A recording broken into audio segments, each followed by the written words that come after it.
வாரத்தின் முதல் நாளே தேவனை தொழுது கொள்ளும்படியாக கூடி வந்திருக்கிறதான உங்கள் யாவருக்கும் கிறிஸ்து இயேசுவின் நாமத்தினாலே உங்களை வாழ்த்துகிறேன். நாம் சத்தியத்துக்காக தெரிந்து கொள்ளப்பட்ட வேத பகுதியை நாம் வாசிக்கட்டும். நமக்கு ஒரு பரிச்சயமான ஒரு வேத பகுதி தான் எபேசியர் 4ஆம் அதிகாரம் 13ஆம் வசனம். அவர் சிலரை அப்போஸ்தலராகவும் சிலரை தீர்க்கதரிசிகளாகவும் சிலரை சுவிசேஷகராகவும் சிலரை மெய்ப்பராகவும் போதகராகவும் ஏற்படுத்தினார். இப்பொழுது நாம் கற்றுக்கொள்ள போகிற சத்தியம் நிறைய பிரிவினை கூட்ட மக்களுக்கு என்ன பிடிக்காது. வேத வாக்கியத்தை வாசிக்கின்ற பொழுது மத்தேயு புஸ்தகம் 11ஆம் அதிகாரம் 15ஆம் வசனத்தில் இயேசு கிறிஸ்து இப்படி சொல்லுவார், கேட்கிறதற்கு காதுள்ளவன் கேட்கிறவன்.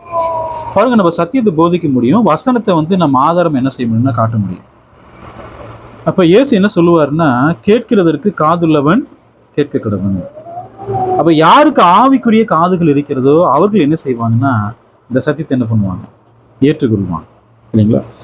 வெளிப்படுத்தின விசேஷம் 3ஆம் அதிகாரம் 6ஆம் வசனம் பாருங்க, ஆவியானவர் சபைகளுக்கு சொல்லுகிறதை காதுள்ளவன் கேட்க கடவன். பாருங்க, எல்லாருக்குமே காது இருக்கு. ஏன் காதுள்ளவன் கேட்க கடவன் சொல்றார்? காரணம் என்ன? ஏன்னா கர்த்தருடைய சபையில எவ்வளவு பேர் வந்தாலும் தேவனுடைய சத்தியத்தை என்ன செய்ய மாட்டாங்கன்னா கேட்பாங்க, அதன்படி செய்ய மாட்டாங்க. யாரெல்லாம் கேட்டு அதன்படி செய்யாமல் இருக்காங்களோ அவர்கள் எப்படிப்பட்ட காதை உடையவர்கள்னா காது கேட்காதவர்கள் இருக்கும். காது இருக்கும் ஆனா என்ன ஆக மாட்டாங்க, கேட்க மாட்டாங்க. ஆவிக்குரிய காது இருக்கணும். தேவனுடைய வார்த்தை கேட்பதற்கு ஆவிக்குரிய காதுகள் இருக்க வேண்டும். சரிங்களா? பாருங்க, இன்னொரு வேத வாக்கியத்தை நம்ம வாசிக்கலாம். 2 தீமோத்தேயு புஸ்தகம் 2ஆம் அதிகாரம் 5ஆம் வசனத்தை பாருங்க. மேலும் ஒருவன் மல்யுத்தம் பண்ணினாலும் சட்டத்தின்படி பண்ணாவிட்டால் முடிசூட்டப்படான். பாருங்க, எந்த போட்டியாக இருந்தாலும் அந்த போட்டியில் என்னன்னா சட்டத்திட்டங்கள்லாம் இருக்கும். வசனத்துல ஒருத்தன் மல்யுத்தம் பண்றான், எப்படி பண்ணணுமா? சட்டத்திட்டத்தின்படி. சட்டத்திட்டத்தின்படி பண்ணுனாதான் அவன் என்ன செய்யப்படுவான், முடிசூட்டப்படுவான். ஏதோ இது மல்யுத்தத்துக்காக சொல்றாரா, விளையாட்டுக்காக சொல்றாரா? தேவன் எதற்காக சொல்றாரு? நமக்காக தான் சொல்றாரு. அப்ப நாம் ஜீவகளிடத்தை எதிர்பார்க்கிறோம், நீதியின் கிடைத்தை எதிர்பார்க்கிறோம். அப்ப தேவன் நம்மள்ட்ட என்ன எதிர்பார்க்கிறாருன்னா, நீங்கள் சட்டத்திட்டத்தின்படியாக என்ன செய்யணும், நடக்க வேண்டும். அப்படி நடந்தாதான் உங்களுக்கு என்ன செய்வேன், முடிசூட்டுவேன்னு சொல்றேன். தேவன் சட்ட திட்டங்களை நமக்கு என்ன பண்ணிக்கிறாருன்னு கொடுத்துக்கிறேன். யாரு சட்ட திட்டத்தின்படி நடக்கிறாங்களோ அவர்களுக்குத்தான் என்ன கொடுக்கப்படும், ஜீவ கிரீடம், நீதியின் கிரீடம் என்ன செய்யப்படுங்க, இதெல்லாம் என்ன செய்யப்படுங்க, கொடுக்கப்படும். பிரிவினை கூட்ட மக்கள் ஊழியக்காரர்களை எப்படி அழைப்பாங்க அப்படின்னு கேட்டீங்கன்னா, அழைப்பாங்கன்னு கேட்டீங்கன்னா பாஸ்டர்ன்னு சொல்லுவாங்க. என்ன சொல்லுவாங்க? பாஸ்டர்.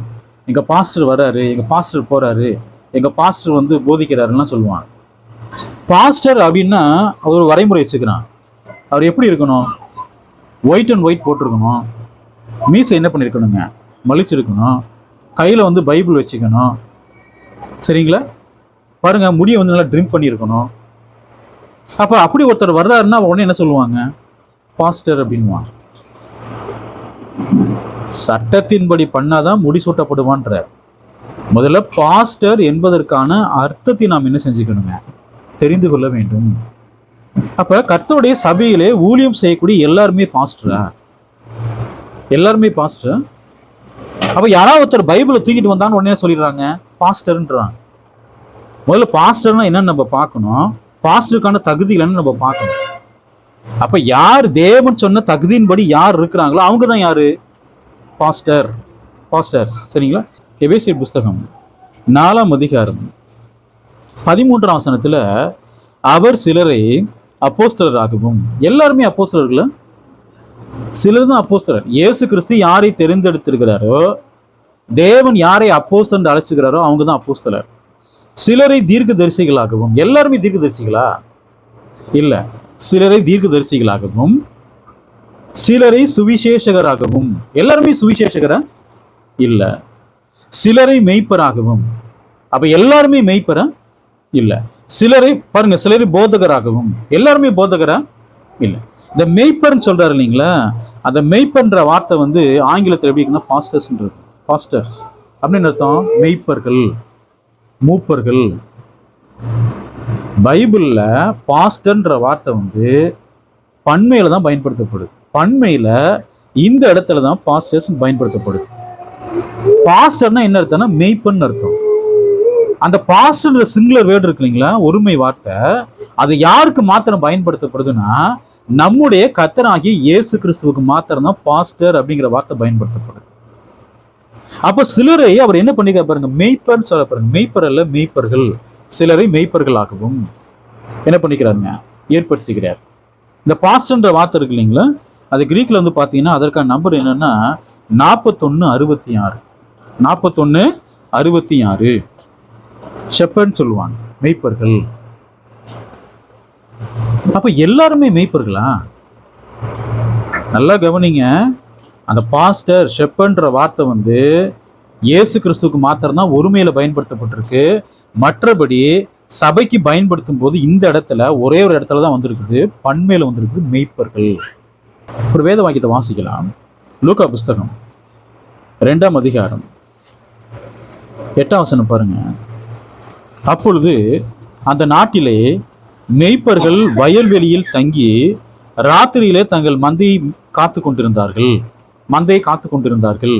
இங்க மெய்ப்பர்கள் சொல்லப்பட்டிருக்கு இல்லைங்களா, பாருங்க, பன்மை வார்த்தை. இயேசு கிறிஸ்து பிறந்த போது மெய்ப்பர்கள் அங்க வராங்க இல்லைங்களா பாக்குறதுக்காக.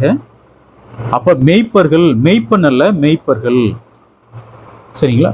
அப்ப இயேசு கிறிஸ்து பிறந்த போது இந்த ஆடுகளை மேய்த்து கொண்டிருந்தவர்கள் இயேசுவை பார்ப்பதற்காக, குழந்தை பார்ப்பதற்காக வர்றாங்க. அங்கே பயன்படுத்தப்பட்ட வார்த்தை எப்படிப்பட்ட வார்த்தையை பயன்படுத்துறாருன்னா மெய்ப்பர்கள் அப்படின்ற வார்த்தை பயன்படுத்த, பன்மை வார்த்தை என்ன செய்யறாருங்க, பயன்படுத்துறார். அப்ப பாஸ்டர்னா யாரு? யார் பாஸ்டர்? யார் வந்து மெய்ப்பன்? சபையில வந்து நான் போதிக்கிறேன்னு வச்சுக்கீங்களேன், நான் மெய்ப்பனா? நான் பாஸ்டரா? எனக்கு அதற்கான தகுதியில் எனக்கு இருக்கா?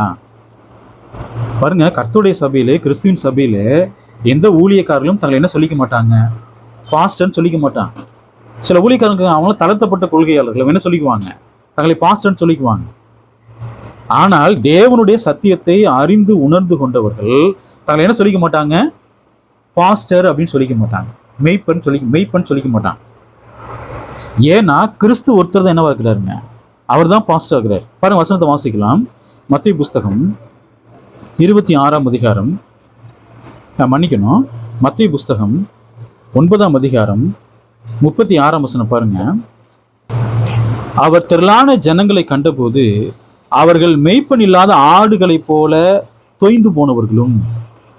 பாருங்க, இயேசு கிறிஸ்து இஸ்ரவேல் ஜனங்களுக்கு ஒரே மெய்ப்பரா இருக்கிறார். எவ்வளவு மெய்ப்பருங்க? ஒரே மெய்ப்பர். இந்த இடத்துல அந்த வார்த்தை தான் பயன்படுத்தப்பட்டிருக்கு, பாஸ்டர். இஸ்ரவேல் ஜனங்களுக்கு இயேசு என்னவா இருக்கிறாரு? ஒரே மெய்ப்பரா இருக்கிறார் இல்லைங்களா? யோவான் புஸ்தகம் 10ஆம் அதிகாரம் 11ஆம் வசனம் பாருங்க. நானே நல்ல மெய்ப்பன், சிங்குலர் வார்த்தை, மெய்ப்பன். அப்ப இயேசு கிறிஸ்து நமக்கு என்னவாகிறாரு? மெய்ப்பனாக, பாஸ்டராக இருக்கிறார். பாருங்க, நல்ல மெய்ப்பன் யாரு? இயேசு தான். நமக்கு இருக்கக்கூடிய ஒரே மெய்ப்பர் யாருன்னா இயேசு கிறிஸ்து தான் ஒரே மெய்ப்பராக, ஒரே பாஸ்டராக இருக்கிறார். மத்தேயு புஸ்தகம் 26:31. அப்பொழுது இயேசு அவர்களை நோக்கி, மெய்ப்பனை வெட்டுவேன், மந்தையின் ஆடுகள் சிதறடிக்கப்படும். இயேசு கிறிஸ்து அப்போஸ்தலருக்கு என்னவா இருக்கிறாரு? மெய்ப்பனாக இருக்கிறார். அதான் சொல்றார், மெய்ப்பனை வெட்டுவேன். இயேசு என்னவா இருக்கிறாரு? அப்போஸ்தலர்களுக்கு மெய்ப்பனா இருக்கிறார். பாருங்க, இஸ்ரவேல் ஜனங்களுக்கு அவர் தான் ஒரே மெய்ப்பன். அப்போஸ்தலருக்கு அவர் தான் யாருங்க? ஒரே மெய்ப்பன். இன்னைக்கு நமக்கு ஒரே மெய்ப்பன் யாரு? ஒரே பாஸ்டர் யாரு? கர்த்தராகிய இயேசு கிறிஸ்து. அப்போஸ்தலருக்கும் அவர் தான் என்னவா இருக்கிறாருங்க? மெய்ப்பனா இருக்கிறார். எபிரேயர் புஸ்தகம் 13ஆம் அதிகாரம் 20ஆம் வசனம் பாருங்க. நித்திய உடன்படிக்கையின் இரத்தத்தினாலே ஆடுகளுடைய பெரிய மெய்ப்பரான நம்முடைய கர்த்தராகிய இயேசுவை மரித்தோரிலிருந்து ஏறி வர பண்ணின சமாதானத்தின் தேவன். இந்த பெரிய மெய்ப்பன் சொல்றாரு இல்லைங்களா, அப்படின்னு great pastor. Great pastor. Great pastor யாரு? கர்த்தராகிய இயேசு கிறிஸ்து தான் கிரேட் பாஸ்டரா இருக்கிறார். வேற யாரும் நமக்கு பாஸ்டராக இருக்க முடியாது. யாரும் என்ன பண்ண முடியாதுங்க. இயேசு தான் எப்படிப்பட்ட பாஸ்டர் இருக்கிறாரு? கிரேட் பாஸ்டர், பெரிய மெய்ப்பன். 1 பேதுரு புஸ்தகம் 5ஆம் அதிகாரம் 1ஆம் வசனம் பாருங்க. உங்களில் உள்ள மூப்பருக்கு உடன் மூப்பனும். நல்லா கவனிங்க. பேதுரு சொல்றாரு உங்களில் உள்ள மூப்பருக்கு உடன் மூப்பன்ற. மூப்பர்னா யாருன்னு தெரியுங்களா? எல்டர்ன்னு சொல்லுவாங்க, ஷெப்பர்ட்னு சொல்லுவாங்க, பாஸ்டர்னு சொல்லுவாங்க. இந்த வார்த்தை தான் பயன்படுத்தப்படுது. எதுக்கு வார்த்தைங்க? மூப்பர். மூப்பர் என்று சொன்னால் யாரு?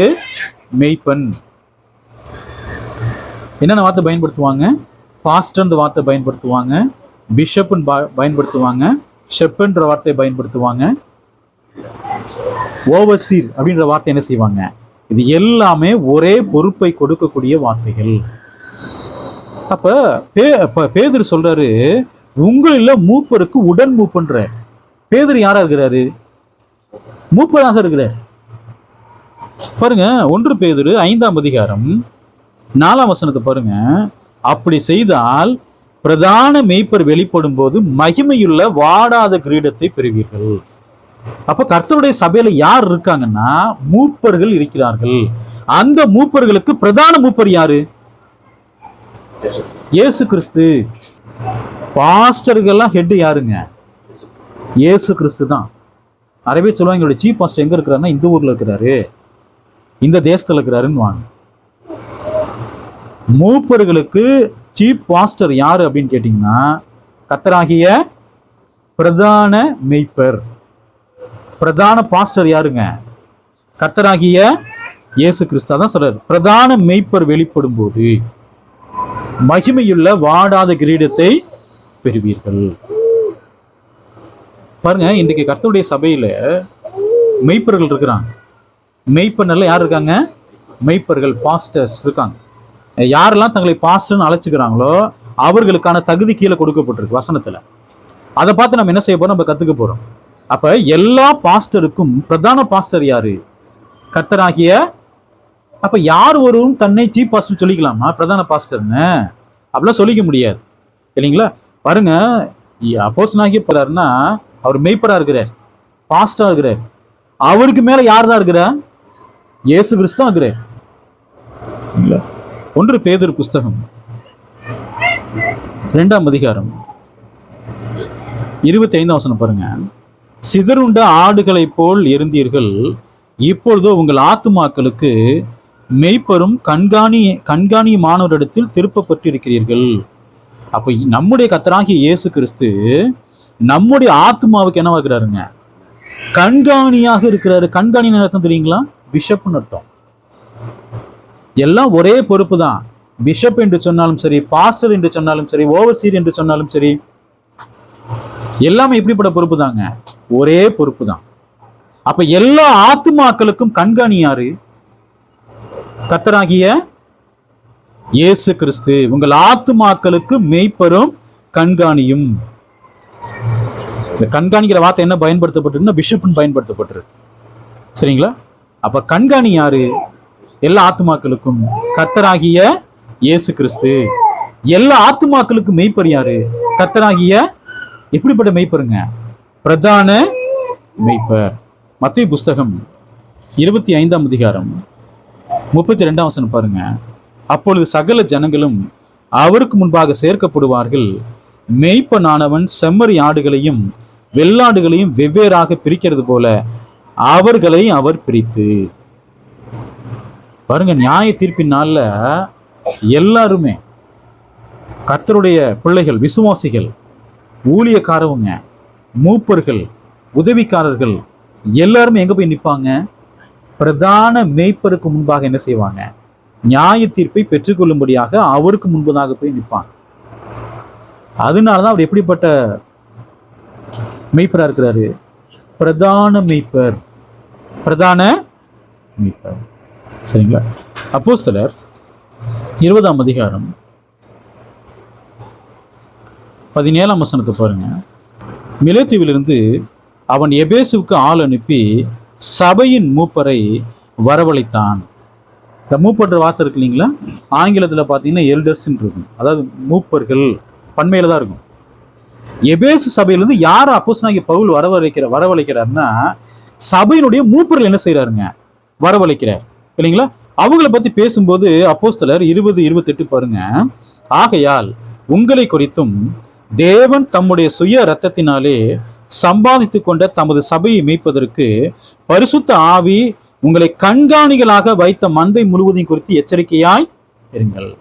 பாருங்க, மூப்பர்கள் எப்படி அழைக்கப்படுறாங்க? கண்காணிகள். எப்படி அழைக்கப்படுறாங்க? கண்காணிகள், பிஷப். எப்படி அழைக்கப்படுறாங்க?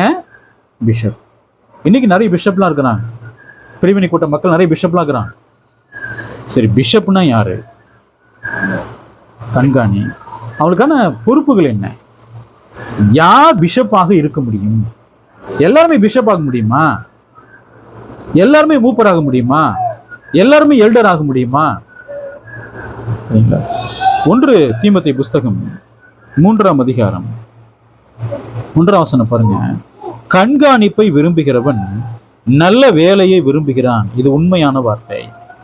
இந்த கண்காணிப்புன்னு போடப்பட்டிருக்கு இல்லைங்களா? ஆங்கில பைபிளை பார்த்தீங்கன்னா பிஷப்னு போடப்பட்டிருக்கு. ஆங்கில பைபிள் என்ன போடப்பட்டிருக்குங்க? பிஷப். அப்ப கண்காணிப்பை விரும்புகிறவன் நல்ல வேலை விரும்புறான்னு சொல்றாரு இல்லைங்களா? பாஸ்டர், எல்டர், பிஷப்பு, ஓவர்சீர்லாம் சொல்றோம் இல்லைங்களா? பாருங்க, இவர்களுக்கான தகுதிகள் என்ன, எப்படி இருந்தா அவங்களை ஏற்படுத்தலாம்னு சொல்றாருங்கிறத நம்ம பார்க்கலாம். 1 தீமோத்தேயு புஸ்தகம் 3ஆம் அதிகாரம் 2ஆம் வசனம் பாருங்க. ஆகையால் கண்காணியானவன் குற்றம் சாட்டப்படாதவனும் ஒரே மனைவியுடைய புருஷனும் ஜாக்கிரதை உள்ளவனும் தெளிந்த புத்தியுள்ளவனும் யோகிதை உள்ளவனும் அந்நியரை உபசரிக்கிறவனும் போதக சமர்த்தனுமா இருக்க வேண்டும்.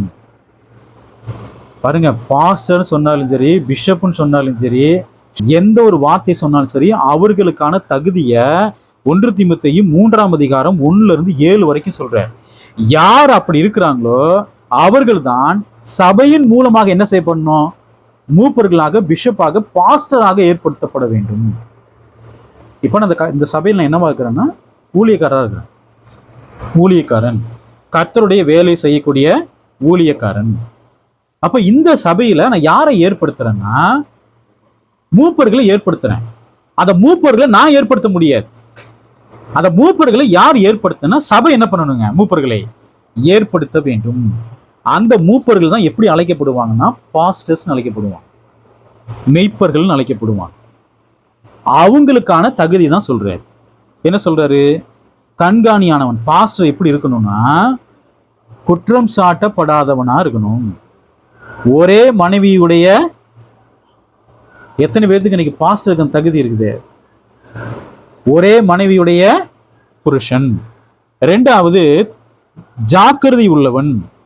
அடுத்து சொல்றார் தெளிந்த புத்தியுள்ளவன், யோகிதை உள்ளவன், அந்நியரை உபசரிக்கிறவன், போதக சமர்த்தனுமா இருக்க வேண்டும். இதெல்லாம் பாஸ்டருக்கான தகுதிகளை தேவன் கொடுக்கிறார். பாஸ்டர் என்ன இருக்கணும்? திருமணம் பண்ணிக்கணும். திருமணம் பண்ணாமல் தன்னை ஒருத்தர் பாஸ்டர் சொல்றாருன்னா வேத வாக்கியத்தின்படி அவர் சரியான பாஸ்டர்? அவர் பாஸ்டரே கிடையாது. பாஸ்டர் எங்கிருந்து ஏற்படுத்தப்படணும்? சபையிலிருந்து, சபையாரால் ஏற்படுத்தப்படணும். மூப்பர்கள் அவங்க தான் ஏற்படுத்தணும். அப்ப நிறைய பேர் திருமணமே பண்ணாம என்னன்னு சொல்லிக்கிறாங்க? பாஸ்டர்னு சொல்லிக்கிறான். அப்ப எவ்வளவு தகுதிகள் இருக்கு பாருங்க. அவன் மதுபான பிரியனும் அடிக்கிறவனும் இழிவான ஆதாயத்தை இச்சிக்கிறவனுமா இராமல் பொறுமையுள்ளவனும் சண்டை பண்ணாதவனும் பண ஆசை இல்லாதவனுமா இருந்து. எவ்வளவு தகுதிகள் இருக்குங்க? பண ஆசை என்பதை அவங்களை என்ன பண்ணக்கூடாதுங்க? இருக்கக்கூடாது. சண்டை போடக்கூடாது. பொறுமை உள்ளவனா இருக்கணும் இல்லைங்களா? இழிவான ஆதாயத்தை இச்சிக்கிறவனாக இருக்கக்கூடாது. மதுபானம் பண்ணாதவனாக இருக்க வேண்டும். இன்னைக்கு கர்த்தருடைய சபையில சில பேர் மறைமுகம் என்ன பண்ணிட்டு இருக்கிறாங்க? மதுபானம் குடிச்சிட்டு இருக்கிறாங்க, சிகரெட்டு குடிக்கிறாங்க. இந்த மாதிரி பாவத்தை பண்ணிட்டு என்ன அழைச்சுக்கிறாங்க? கர்த்தருடைய ஊழியக்காரர்கள். விபச்சாரம், வேசித்தனம் பண்றாங்க. என்ன அழைச்சுக்கிறாங்க? கர்த்தருடைய ஊழியக்காரர்கள். ஒரு மனைவி விட்டுட்டு இன்னொரு மனைவி திருமணம் பண்ணிக்கிறாங்க, அவரு ஊழி செஞ்சுட்டு இருக்கிறாரு. என்ன அழைச்சுக்கிறாரு? கர்த்தருடைய ஊழியக்காரன். அவங்கள கர்த்தருடைய ஊழியக்காரங்களா? வசனத்தின் அடிப்படையில் அவங்களாம் யாருங்க? துன்மார்க்கர்கள். பாஸ்டர்னா அதற்கான தகுதிகள் 1 தீமோத்தேயு 3ஆம் அதிகாரம் 1-7 வரைக்கும் சொல்றாரு. அதோடு மாத்திரமல்ல, 4ஆம் வசனம் பாருங்க. தன் சொந்த குடும்பத்தை நன்றாய் நடத்துகிறவனும், சம்பாரிச்சு கொடுத்தா மாத்திரம் பத்தாது. கிறிஸ்து இயேசுக்குள்ளாக குடும்பத்தை எப்படி நடத்தணுங்க? நன்றாய் நடத்துகிறவனும் தன் பிள்ளைகளை சகல நல்லொழுக்கம் உள்ளவர்களாக கீழ்ப்படிய பண்ணுகிறவனுமாயும் இருக்க வேண்டும். அவங்கதான் யாரு? பாஸ்டர். அப்ப அவங்களுக்கு யார் இருக்கணும்? பிள்ளைகள் இருக்கணும். அந்த பிள்ளைகள் எப்படி இருக்கணும்? சகல நல்லொழுக்கத்திலையும் அவங்க கீழ்ப்படுத்தி இருக்கணும். திருமணமே பண்ணாம சொல்றாங்க கர்த்தர் என்ன பண்ணிட்டார்? அபிஷேகம் பண்ணிட்டார், பாஸ்டர் அபிஷேகம் பண்ணிட்டாருன்றாங்க. ஒரு 10 பேர் சேர்ந்து ஒருத்தன் தலைமையில கையை வச்சு இவர் இன்னிலிருந்து என்ன ஆயிட்டாருங்க? பாஸ்டர் ஆயிட்டாங்கன்றாங்க. ஒருவன் மல்யுத்தம் பண்ணினால் சட்டத்தின்படி பண்ணாவிட்டால் முடிசூட்டப்படான்ற வேத வாக்கியத்துல தேவன் இப்படி தகுதிகளை கொடுத்துக்கிறாரு. இப்படி இருக்கவங்க தான் என்னவா இருக்க முடியும்? மூப்பர்களாக, பாஸ்டராக இருக்க முடியும்னு சொல்றாரு. ஆனா இவங்க என்ன சொல்றாங்க? அப்படிலாம் கிடையாது, யார் வேணாலும் என்ன செய்யலாம்? பாஸ்டராக ஏற்படுத்தலாம். சொந்த குடும்பத்தை வழிநடத்தல, சபை எப்படி வழிநடத்துவாரு? பிள்ளைகளையே ஒழுங்கா ஒரு ஒழுக்கம் உள்ளவர்களாக வளர்க்க தெரியவில்லை என்று சொன்னால் சபை எப்படி ஒழுக்கம் உள்ளவர்களாக இருக்கும்படியாக எப்படி போதிப்பாரு? ஊழியக்கார பிள்ளைகள் வெளியில போய் கல்யாணம் பண்ணிக்கிறாங்க, புறஜாதியில போய் கல்யாணம் பண்ணிக்கிறாங்க, கூட்டிட்டு ஓடி போயிடுறாங்க. பிள்ளைகள் சிகரெட் அடிக்கிறாங்க, தண்ணி அடிக்கிறாங்க. யாருங்க? கூலிக்காரருடைய பிள்ளைகள். உலகத்தில் கூடிய எல்லா அசுத்தங்களையும் செய்யறாங்க. ஆனா தொடர்ந்து அவர் என்னவா இருப்பாரு? பாஸ்டர். 6ஆம் வசனம் பாருங்க. அவன் இருமா படைந்து பிசாசு அடைந்த ஆக்கினில் இல்லாதபடிக்கு நூதன சீசனா இருக்கக்கூடாது. அப்ப சபையில மூப்பர்களை ஏற்படுத்துறாங்கன்னா சபைக்கு அப்பதான் 1 மாசம் ஆச்சுன்னு வச்சுக்கோங்களேன், அவர் மூப்பரை ஏற்படுத்தலாமா? நூதன சீசன் என்ன செய்யக்கூடாதுங்க? சபைக்கு பூசா அப்பதான் வந்துக்கிறார். அவருக்கு சத்தியத்தை போதிக்கவும் தெரியாது, சத்தியத்தின்படி நடக்கவும் தெரியாது. அப்பதான் ரட்சிக்கப்பட்டு குழந்தையா வந்திருப்பாரு. நீங்க மூப்பராருங்கன்னு ஏற்படுத்தலாமா? இன்னைக்கு கர்த்தருடைய சபையிலே தகுதி இல்லாதவர்கள் என்ன வைக்கிறாங்க? மூப்பர்களா இருக்கிறாங்க. இங்க சொல்லப்பட்ட ஏதாவது ஒரு தகுதி இல்லைன்னா அவர்களை சபையில் என்ன செய்யக்கூடாது? மூப்பர்களாக ஏற்படுத்தக்கூடாது. பாஸ்டர் என்ன பண்ணக்கூடாது? ஏற்படுத்தக்கூடாது. அவர் சொல்ல பாருங்க, அவன் நூதன சீசனாய், புதிய சீசனாய் இருக்கக்கூடாது. அப்ப மூப்பர்கள் எவ்வளவு வயது உடையவங்களா இருக்கணும் பாருங்க. திருமணம் ஆயிருக்கணும், பிள்ளைகளை சகல நல்லொழுக்கம் உள்ளவர்களாக கீழ்ப்படிய பண்ணியிருக்கணும், போதக சமர்த்தனா இருக்கணும், சண்டை பண்ணாதவனா இருக்கணும், அடியாதவனா இருக்கணும், இழிவான ஆதாயத்தை இச்சியாதவனா இருக்கணும். இவ்வளோ தகுதிகள் ஒரே வருஷத்துல 2 வருஷத்துல வந்துருமா? மூப்பர்கள் அப்ப எவ்வளவு வயசு இருக்கும் அவங்களுக்கு? 50 வயசு 55 வயசு தோராயமாக சபையில ஒரு 10 வருஷம் 5 வருஷமா அவங்க இருந்திருக்கணும். சபை அவர்கள் என்ன செய்யணுங்க? ஒரு 3 பேத்தையோ 4 பேத்தையோ 5 பேத்தையும் என்ன செய்யலாம்? மூப்பர்களாக, பாஸ்டராக என்ன செய்யலாம்? ஏற்படுத்தலாம். பாருங்க, இன்னும் இருக்கு பாருங்க. 1 தீமோத்தேயு புஸ்தகம் 3ஆம் அதிகாரம் 7ஆம் வசனம். அவன் நிந்தனையிலும் பிசாசின் கண்ணியிலும் விழாதபடிக்கு புறம்பானவர்களால் நற்சாட்சி பெற்றவனாயும் இருக்க வேண்டும். ஏதோ சபைக்குள் மாத்திரம் நற்சாட்சி அல்ல, புறம்பே கூட அவங்க எப்படி இருக்கணுங்க? நற்சாட்சி. சபைகளை மட்டும் அப்படி நல்லவங்களை நடிக்கலாமா? அப்ப வெளியே போய் சண்டை போடுறது, பிரச்சனை பண்றது, வெளியே கெட்ட வார்த்தை பேசுறது, அப்படிப்பட்ட ஒரு நபர் கர்த்தருடைய சபையில மூப்பராக இருக்க முடியுமா? இருக்க முடியுமா? நிச்சயம் என்ன பண்ண முடியாதுங்க, இருக்க முடியாது. எல்லாராலும் நற்சாட்சி பெற்றவராக இருக்க வேண்டும். தீத்து புஸ்தகம் 1ஆம் அதிகாரம் 5-9 வரைக்கும் பாருங்க. நீ குறைவா இருக்கிறவைகளை ஒழுங்குபடுத்தும்படிக்கு நான் உனக்கு கட்டளையிட்டபடியே பட்டணங்கள் தோறும் மூப்பரை ஏற்படுத்தும்படிக்கு உன்னை கிரேத்தா தீவிலை விட்டு. அப்ப எல்லா சபைகளிலும் 1 நூற்றாண்டு காலத்துல யார் ஏற்படுத்தப்பட்டாங்க? மூப்பர்கள் ஏற்படுத்தப்பட்டாங்க. பாஸ்டர்ஸ் என்ன பண்ணப்பட்டாங்க? ஏற்படுத்தப்பட்டாங்க. ஒருத்தர் இருக்க மாட்டாரு. கர்த்தருடைய சபையில் எத்தனை பேர் இருப்பாங்க? 2க்கு மேற்பட்ட மூப்பர்கள் இருப்பாங்க. பவுல் எபேசு சபையின் மூப்பர்களை வரவழைத்தான் பார்க்கிறோம் இல்லைங்களா? அப்ப எபேசு சபையில 1க்கு மேற்பட்ட மூப்பர்கள் என்ன பண்ணிக்கிறாங்க? இருந்துக்கிறாங்க, பாஸ்டர் இருந்துக்கிறாங்க. அவங்கள கூப்பிட்டு என்ன செய்யறாரு? அப்போஸ்தலர் 20ஆம் அதிகாரத்துல பேசுறாரு. என்ன பாருங்க, 6ஆம் வசனத்துல அந்த பாஸ்டர் எப்படி இருக்குன்னு பாருங்க. குற்றம் சாட்டப்படாதவனும் ஒரே மனைவியுடைய புருஷனும் துன்மார்க்கர் என்றும் அடங்காதவர்கள் என்றும் பேர் எடுக்காத விசுவாசமுள்ள பிள்ளைகளை உடையவனுமாகிய ஒருவன் இருந்தால் அவனையே. பிள்ளைகள் எப்படி இருக்கணுமாமா? துன்மார்க்கன், அடங்காதவன், என்று பேரெடுக்காத விசுவாசம் உள்ள பிள்ளைகளை பெற்றவர்களாக இருக்கணும். அவங்க பிள்ளைகளை அப்படி வளர்த்துருக்கணும் இல்லைங்களா? அதான் சொல்றாரு, அவனையே ஏற்படுத்தலாம். ஏனெனில் கண்காணியானவன் தேவனுடைய உக்ரானக்காரனுக்கு ஏற்ற விதமாய் குற்றம் சாட்டப்படாதவனும் தன் இஷ்டப்படி செய்யாதவனும். சபையில அவர் இஷ்டப்படி செய்யலாமா? கர்த்தருடைய சபையிலே ஒரு வார்த்தையை போதிக்கிறார்னா தேவனுடைய வார்த்தையை தான் போதிக்கணும். சபையினுடைய சட்டத்திட்டங்களை மாற்றுவதற்கு அவருக்கு எந்த அதிகாரமே கிடையாது. தன் இஷ்டப்படி செய்யாதவனும், அது சொல்ற பாருங்க, முற்கோபம் இல்லாதவனும். அவன் என்ன பண்ணக்கூடாது? உடனே சடன கோபம் தரக்கூடாது.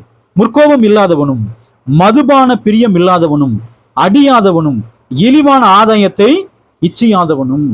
மனைவியை கூட அடிக்க கூடாதுன்ற பாருங்க, எல்லா தகுதி இருக்கு. மனைவி அடிக்கிறாரு, மூப்பரை ஏற்படுத்த முடியுமா? பாஸ்டர் ஏற்படுத்த முடியுமா? ஏற்படுத்த முடியாது. முற்கோபம் உள்ளவரா இருக்கிறார், ஏற்படுத்த முடியுமா? சண்டை பண்ணக்கூடியவராக ஏற்படுத்த முடியுமா? முடியாது. அந்நியரை உபசரிக்கிறவனும் நல்லோர் மேல் பிரியம் உள்ளவனும். அவர் எப்படி இருக்கணும்? அந்நியரை உபசரிக்கக்கூடியவரா இருக்கணும். நல்லோர் மேல் எப்படிப்பட்டவனா இருக்கணும்? பிரியம் உள்ளவர்களாக இருக்கணும். தீமையானவங்க மேல இல்ல, தீமையானவங்க மேல பிரியமா இருந்தா அவங்களுடைய வழிகளை கத்துக்குவான். நல்லோர் மேல் எப்படி இருக்கணும்? பிரியம் உள்ளவனும். அவர் சொல்ல பாருங்க, தெளிந்த புத்தி உள்ளவனும், நீதிமானும், பரிசுத்தவானும், இச்சையடக்கம் உள்ளவனும். இச்சையடக்கம் உள்ளவனும் பரிசுத்தவானா இருக்கணும், நீதிமானா இருக்கணும். ஆரோக்கியமான உபதேசத்தினாலே புத்தி சொல்லவும். அவர் எப்படி இருக்கணுங்க? தேவனுடைய சத்தியங்களை போதிக்கக்கூடியவராக இருக்க வேண்டும். எதிர் பேசுகளை கண்டனம் பண்ணவும் வல்லவனா இருக்கும்படி தான் போதிக்கப்பட்டது கேட்ட உண்மையான வசனத்தை நன்றாய் பற்றி கொள்கிறவனுமாயும் இருக்க வேண்டும். வசனத்தின்படி அவர் நடக்கிறவரா இருக்கணும். வசனத்தை நல்லா போதிக்கணும். யாராவது ஒரு கேள்வி கேட்டாங்கன்னா, பைபிள் வந்து ஒரு கேள்வி கேட்கறாங்கன்னா அந்த கேள்விக்கான பதிலை சொல்லக்கூடிய அளவுக்கு அவருக்கு என்ன இருக்கணுங்க? ஞானம், தேவ ஞானம் உள்ளவராக இருக்க வேண்டும். அப்படிப்பட்டவர் தான் என்ன செய்யணுங்க? கர்த்தருடைய சபையிலே மூப்பர்களாக, பாஸ்டாக என்ன செய்யணும்? ஏற்படுத்த வேண்டும். இப்போ நம்முடைய சபையில ஒரு 3 சகோதரர்கள் இருக்கிறாங்கன்னு வச்சுக்கோங்களேன்.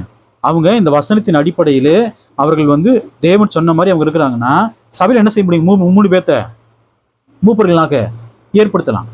அவர்கள் மூப்பர்களாக ஏற்படுத்தலாம். ஏற்படுத்திட்டு எனக்கு தகுதி இல்லை, அப்போ நான் யாருக்கு கீழ்ப்படியணும்? நான் கர்த்தருடைய ஊழியக்காரன் தான். இந்த சபையை தேவனுடைய வார்த்தையை போதித்து என்ன செய்யறேங்க? நடக்க பண்றேன். ஆனா சபையிலே மூப்பர்கள் நியமிக்கப்பட்டதுக்கு அப்புறம் நான் என்ன செய்யணும்? மூப்பர்களுக்கு நான் கீழ்ப்படிந்து நடக்க வேண்டும். மூப்பர் சத்தியத்தின் அடிப்படையில போதிக்கிறாங்கன்னா அந்த வார்த்தைக்கு நான் என்ன கொடுக்கணுங்க? செவி கொடுக்கணும். அதனாலதான் நிறைய பிராந்திய சபைகள்ல ஊழியக்காரங்க யாரை ஏற்படுத்த மாட்டாங்க?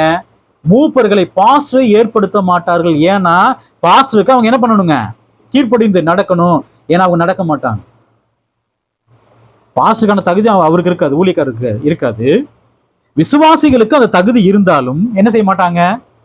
ஏற்படுத்த மாட்டார்கள். ஏன்னா அவங்களுக்கு கீழே வேலை செய்வதற்கு யாருக்கு பிடிக்காதுங்க? ஊழியக்காரங்களுக்கு பிடிக்காது. அதனாலதான் நிறைய சபைகள்ல யார் இல்லை? மூப்பர்கள் இல்லை. மூப்பர்களுக்கான தகுதிகள் பெரும்பாலான சபைகள்ல இல்லை. ஏன்னா எந்த அளவுக்கு சத்தியத்தை போதிக்கிறாங்க கர்த்தருடைய சபையில? ஒரு மூப்பரை ஆகக்கூடிய அளவுக்கு சத்தியத்தை ஊழியக்காரங்க போதிக்கிறாங்களா? சகல சத்தியத்தையும் வாரத்துல ஒரு நாள் உட்காடுறாங்க 1.5 மணி நேரம், 53 வாரம் வர்றாங்க. என்ன கத்துக்குவாங்க? எதிர் பேசுறவங்களுக்கு கண்டனம் பண்ணி போதித்து புத்தி சொல்லணும். எந்த அளவுக்கு மூப்பர்கள் வளர்ந்துருக்கணுங்க? 1 தீமோத்தேயு புஸ்தகம் 5ஆம் அதிகாரம் 17ஆம் வசனம் பாருங்க. நன்றாய் விசாரணை செய்கிற மூப்பர்களே, அதாவது பாஸ்டரை விசேஷமாக திருவசனத்திலும் உபதேசத்திலும் பிரயாசப்படுகிறவர்களை இரட்டிப்பான கணத்திற்கு பாத்திரராக. அப்ப கர்த்தருடைய சபையிலே மேய்ப்பர்கள், மூப்பர்கள் ஏற்படுத்தப்படுறாங்கன்னா, பாஸ்டர்ஸ் ஏற்படுத்தப்படுறாங்கன்னா அவங்களுக்கு இரட்டிப்பான கணத்துக்கு பாத்திரவானாக என்னன்னுமா? 1, சபையின் மூலமாக என்ன செய்யப்படணும்? அவங்களுக்கு உதவி செய்யப்பட வேண்டும். 2வது, அவர்களுக்கு கொடுக்க வேண்டிய கணத்தை என்ன பண்ணணுங்க? இரட்டிப்பான கணத்திற்கு பாத்திரவான்களாக எண்ணுங்கள். மூப்பர்களுக்கு கொடுக்க வேண்டிய மரியாதை என்ன பண்ணணுங்க? கொடுக்கணும். ஏன்னா அவங்க தேவனுடைய வார்த்தை நமக்கு என்ன செய்யறாங்க? போதிக்கிறாங்க. எபிரேயர் புஸ்தகம் 13ஆம் அதிகாரம் 17ஆம் வசனம் பாருங்க. உங்களை நடத்துகிறவர்கள் உங்கள் ஆத்துமாக்களுக்கு உத்தரவாதம் பண்ணுகிறவர்களாய் விழித்திருக்கிறவர்கள் ஆனபடியால் அவர்கள் துக்கத்தோடு அல்ல சந்தோஷத்தோடு அதை செய்யும்படிக்கு அவர்களுக்கு கீழ்ப்படிந்து அடங்குங்கள். அவர்கள் துக்கத்தோடு அப்படி செய்தால் அது உங்களுக்கு பிரயோஜனமா இருக்க. அப்ப மூப்பர்கள் சபையில் இருக்கிறாங்கன்னா, பாஸ்டர் சபையில் இருக்கிறாங்கன்னா என்ன செய்யணும்? அவர்கள் போதிக்கூடிய தேவனுடைய வார்த்தைக்கு என்ன செய்யணுங்க? கீழ்ப்படிந்து நடக்க வேண்டும். அவளே என்ன செய்யக்கூடாதுங்க? பேசக்கூடாது. அவர் சொல்ல பாருங்க, அவங்க நம்மளை பார்த்து துக்கத்தோடு என்ன செய்யக்கூடாதுங்க? போதிக்க கூடாது. தேவனுடைய வார்த்தை அவங்க போதிக்கிறாங்க, அந்த வார்த்தைக்கு செவி கொடுத்து நம்ம கீழ்ப்படியணும். ஏன்னா நம்முடைய ஆத்துமாக்களுக்கு அவங்க என்ன கொடுக்குறாங்க? உத்தரவாதம். ஏன்னா தேவனுடைய சத்தியத்தை போதித்து நம்ம யாருக்கு நேரம் நடத்துறாங்க? தேவனுக்கு நேரம், கிறிஸ்துவுக்கு நேரம் நடத்துறாங்க. அப்படி இருக்கும்போது அங்க சொல்றாரு, அவர்கள் துக்கத்தோடு அல்ல சந்தோஷத்தோடு அவர்கள் அதை செய்யும்படிக்கு அவர்களுக்கு கீழ்ப்படிந்து அடங்குங்கள் சொல்றேன். என்ன செய்யணும்? கீழ்ப்படிந்து அடங்குங்கள். அப்ப நான் பாஸ்டர், நான் பிஷப்பா? நான் பிஷப்பா? நான் பிஷப் கிடையாது. நான் பாஸ்டரும் கிடையாது. நான் யாரு? நான் எல்ற இல்லை. நான் பாஸ்டர் அழைச்சிக்கலாமா? பாஸ்டருக்கான தகுதிகள் எல்லா தகுதியும் என்கிட்ட இருக்குதா? இல்லை. உன்னை எப்படி அழைச்சிக்கணும்? நான் மத்தேயு புஸ்தகம் 23ஆம் அதிகாரம் 8ஆம் வசனம் பாருங்க. நீங்களோ ரபி என்று அழைக்கப்படாதீர்கள், கிறிஸ்து ஒருவரே உங்களுக்கு போதகராக இருக்கிறார். நீங்கள் எல்லாரும் சகோதரர்களாக இருக்கிறீர்கள். நாம் எல்லோரும் யார் தான்? சகோதரர்கள். நான் கர்த்தருடைய வேலைக்காரன், அடிமை. நான் கர்த்தருடைய ஊழியக்காரன். இந்த ஊழியக்காரன் சொல்றாரு இல்லைங்களா, அந்த ஊழியக்காரன்ற வார்த்தை கிரீக்ல என்ன இருக்குன்னா அடிமை. நான் என்னவா இருக்கேன்னா தேவனுடைய ஊழியத்தை செய்யக்கூடிய தேவனுக்கு அடிமையாக இருக்கிறேன். நான் ஒரு சகோதரனாக இருக்கிறேன். எல்லாருக்கும் என்ன பார்க்கிறேன்? சகோதரன். பவுல் திருமணம் ஆகாதவர். தன்னை பாஸ்டர் அவர் சொல்லிக்கிறாரு. பவுல் தன்னை பாஸ்டர் என்று சொல்லவே இல்லை. பிஷப்னு ஏதாவது சொல்லிக்கிறாரு, ஓவர்சீஸ் ஏதாவது சொல்லிக்கிறாரு, செப்புன்னு ஏதாவது சொல்லிக்கிறாரா? என்னதான் சொல்லுவார்? தன்னை சகோதரன், உங்களுடைய சகோதரன், கிறிஸ்துவினுடைய ஊழியக்காரன், அடிமை தான் சொல்லுவார். பவுல் எந்த ஒரு இடத்துல தன்னை பாஸ்டர் என்ன பண்ணலங்க, அவர் சொன்னதே கிடையாது. அப்ப பாஸ்டர்னா ஒரு அடையாளத்தை என்ன பண்ணிக்கிறாங்க? வச்சுக்கிறாங்க. அது பொய்யான அடையாளம். பாஸ்டர்னா அதற்கான தகுதிகள் வேத வாக்கியத்துல 1 தீமோத்தேயு தீத்து புஸ்தகம் என்ன பண்ணிக்கிறாருங்க? நமக்கு தெளிவா கொடுத்துக்கிறார். அவர்கள் யார் மூலமா ஏற்படுத்தப்படணும்? சபையின் மூலமாக என்ன செய்யப்படணுங்க? ஏற்படுத்தப்பட வேண்டும். ஒருத்தர் பாஸ்டர் இருக்கலாமா? இல்ல. ஒன்றுக்கு மேற்பட்டவங்க தான் கர்த்தருடைய சபையில் எப்படி இருக்க முடியும்? பாஸ்டராக, மூப்பர்களாக, கண்காணிகளாக என்ன செய்ய முடியும்? ஏற்படுத்தப்பட முடியும். எந்த ஒரு ஊழியக்காரனும் யார் கிடையாதுங்க? பாஸ்டர்லாம் கிடையாது. இந்த தேவனுடைய வார்த்தை கேட்டுதான் உங்கள் ஒவ்வொருவரையும் தேவன் தாமே ஆசீர்வதிப்பார். ஆமாம்.